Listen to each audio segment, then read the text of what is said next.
possibilités de collaboration. Parce qu'en fait, ce qui est intéressant, c'est de collaborer avec les ostéopathes et les dentistes, justement, parce que dans toutes les professions médicales, finalement, les ostéopathes ce sont eux qui connaissent le mieux l'ATM au niveau de l'articulation, ou aussi les physios qui sont spécialisés dans le temporomandibulaire. Sauf que les ostéos, ils connaissent rien en occlusion. Donc, ils ne font pas du tout les liens et ils ne savent pas, ils vont savoir un problème de disque, ils vont parfois être capables de régler un certain nombre de choses, mais ils ne vont pas avoir l'œil pour savoir si l'occlusion est stable, par exemple. Donc, ce qui est important, c'est qu'eux sachent quand référer chez le dentiste pour compléter un travail. Et vice-versa. Voilà, c'est ça.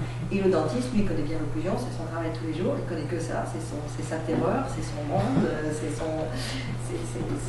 chaque millimètre est super important, mais l'ATM, effectivement, c'est très nébuleux dans les enseignements, c'est partout dans le monde. En plus, comme c'est très à la mode, il y a beaucoup de formations.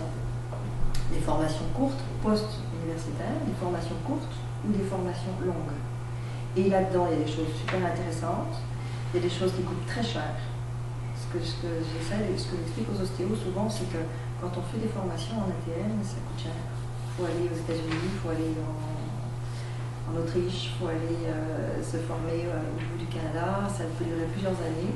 Ça coûte beaucoup d'argent et c'est pas forcément, ça n'a pas réponse à tout.